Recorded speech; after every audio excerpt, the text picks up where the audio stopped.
Kit lens, is it good or is it bad? This is the 18-55 Canon kit lens, and within this video I'll be giving you my honest opinion on how this baby performs. And if you stick around to the end of the video, I'll give you just a few tips and tricks, maybe 3 or 2, on how you can turn your quality of the videos from this to this.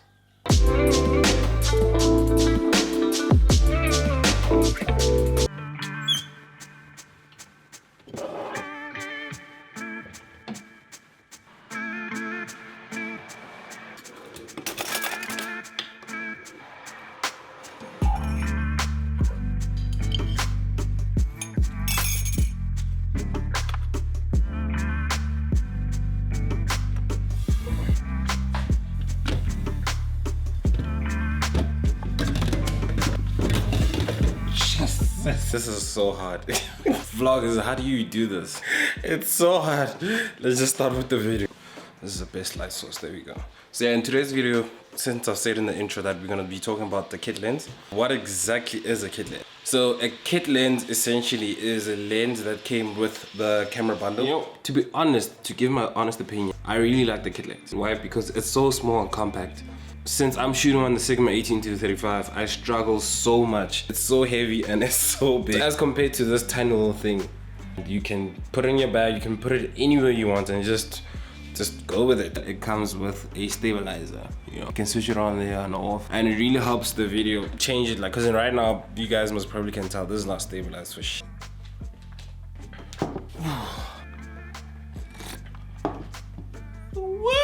I love coffee. Like, coffee really excites me, huh? Like, it's a problem, honestly a problem. Okay, it's not really a problem. Anyways. Now, zoom in, zoom out. Zoom in, zoom out, zoom in, zoom out. One of the benefits of having a zoom in, zoom out is the fact that you have multiple lenses within one. So, unfortunately, it doesn't have a constant aperture, of which I'll explain later on within the video. But it has an 18-24, it has a 35, it has a 55, meaning that you have 4 lenses in one. And that's one of the reasons why I really like zoom in lenses over prime lenses. You can shoot your wide, have your wide shots. Let me just give you an example of that. Now, we'll zoom down all the way, showing all the detail that you want to show in very tight spaces. Because then I'm in a very small room currently, but then just from me zooming out, you can see, okay, cool, the setup that I kind of have. And then you can always punch in, punch in to compress the background and have a different look to the video. So that's one of the reasons why I really like the kit lens, because it gives me that variety of, okay, cool, I want very tight shots and very wide shots. So that's a bonus. So the difference between a prime lens and a zoom in lens is that as a prime lens has a fixed focal length, it doesn't zoom in, doesn't zoom out, and a zoom in lens it has different types of focal lengths. You can zoom in and zoom out. So one of the benefits of that is that I can just put on my gimbal and just have different types of angles just by zooming in and zooming out. Unlike when you have a fixed prime lens, it's a pain in the ass where you have to change lenses, and it's just it saves quite a lot of time, to be honest. It saves quite a lot of time and a lot of energy, because all you do is just whoop, done. Unlike you have to take out the lens, you have to reset the gimbal, and you have to change this, change that, change this, and it's annoying. The greatest benefits of having a kit lens is that it comes with image stabilization. It saves your life. It makes your videos look so much more professional. Hence, I have 2 gimbals and this puppy over here, which I love the fact that it itself, the lens within itself inside, it stabilizes the image. Putting this on my gimbal even makes it even clean and crispier shots. So just take a look at one of my B-roll videos. I don't know where exactly it's gonna pop up, but just look at one of the videos there I shot on a stabilizer, my Weeble S, and you will just see just a bit of camera shake because of the fact that the Sigma 18-35 doesn't necessarily have an image stabilization within it, which is a very downfall of Sigma. Anyways, and now we're gonna have a professional test of how shaky your hands are. Yes, with the paper. No, I'm kidding. Imagine now you have your arms out there and you're trying to have it so stabilized. Look at the camera, look at the shake in there. Look at how I'm vibrating. Maybe it's the coffee, maybe it's not. It's not the coffee. It also helps when you have to take a photo, because then I have moments whereby my shutter is very slow, because then I wanted to get in a lot of light within the camera sensor, and also I just wanted to have a bit of motion blur. And guess what? I was shaking. I was everywhere, and then I hit that shot, and then guess what? I missed a crisp, clean shot just because of the fact that I didn't have an image stabilizer within the lens itself. And also my camera doesn't have an image IBIS. They call it IBIS. MH stabilization. Cut. The camera comes with an autofocus. It really helps me because then most of the times when I shoot on the gimbal, I don't have a focus puller. No one is pulling focus for me. So I need to trust the camera to do the job for me. The lens actually has a very quick autofocus. I'm not sure. I just need to do a test. But then I think it's a bit faster than the Sigma that I'm using currently right now. And now we're gonna test this baby out and we're gonna go to one of the biggest Buddhist temple in Africa. And also I'm just gonna explain the aperture. But before we get to that, I interrupt this video to give a shout out to one of our sponsors for today, which is you. Thank you so much for reaching this point of my video. It honestly means a lot. If you haven't subscribed, mash that subscribe button and also hit that like and please share with other people. I'm gonna switch over to the kit lens and put it on. Yeah, I'm gonna take you guys on a joyride. Let's go.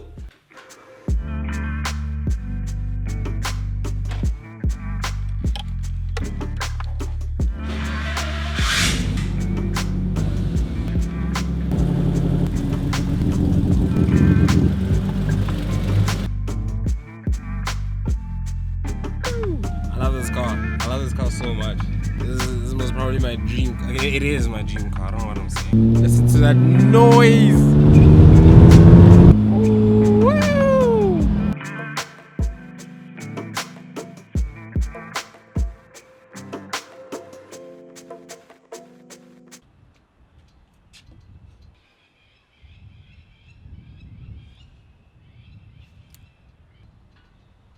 Unfortunately, we can't get in, guys. It's locked, so we're just gonna have to take pictures from outside. But then, yeah, this is the temple, and this is how the kit lens performs. So anyways, time to take pictures.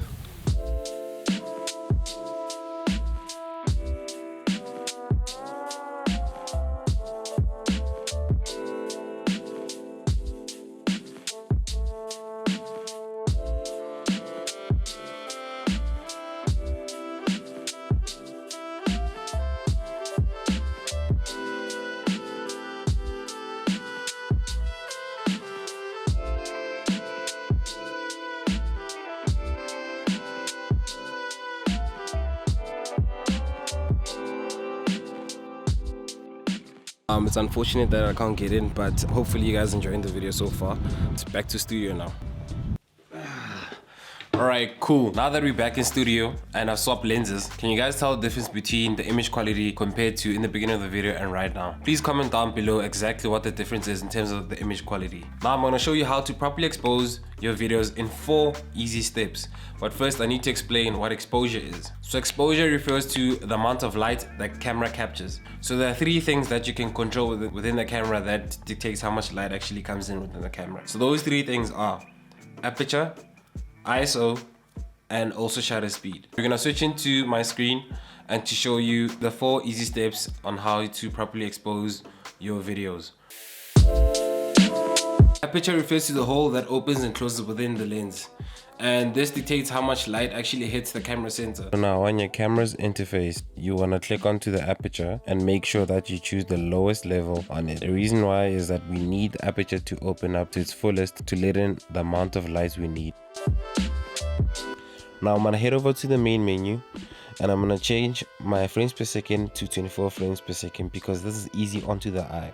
Now to mimic motion the same way the human eye experiences in real life, the 180-degree shutter rule states that the shutter speed should be set to double our frame rate. So now we're gonna change my frame rate to 50. So over the years I've learned that ISO 800 is the ceiling. I can't go higher than that or else I'm gonna start getting grainier footage and it won't look as professional.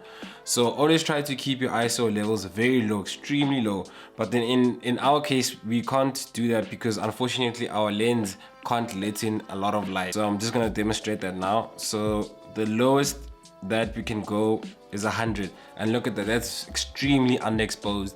That's not what we want. Let's go above 800, see what happens. See, it's overly exposed and this is not what we want. But also let me show you what happens when I switch off my key light. And now that I switched off my key light, you can see that our image is not properly exposed. So what I'm gonna do now is bump up the ISO and properly try to expose it. But then look at the grain footage. It looks so unprofessional. Hence we chose 800. But then if you go to 800 without the key light, this is what happens. And the key light is back. So ISO 800 is my ceiling height and I can't go lower than that. Which brings me to my next point. You need to have lighting, guys. You need to, unfortunately, if you're looking for high quality videos, you need to have proper lighting and make sure that your source of light is extremely good.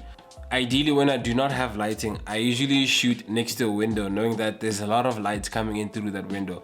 Or sometimes I shoot outside, but I make sure that it's overcast or it's cloudy, it's a cloudy day, because then the clouds act as a diffuser. So which brings me to another point, is that whenever you're using some source of lighting, make sure that it's diffused properly. Whether it's outside, whether it's whatever, just make sure that it's diffused properly. So those are my 4 simple steps of how you can properly expose your shots so they can get this look and make sure your videos look great in terms of quality. I hope that's gonna help you guys out. And if you guys have any questions, please hit me up. Just comment down below what questions you guys have, or just DM on Instagram, or just call me my number 0. No, I'm kidding. Now smash the subscribe button, guys, and I will see you guys very soon. Fade it.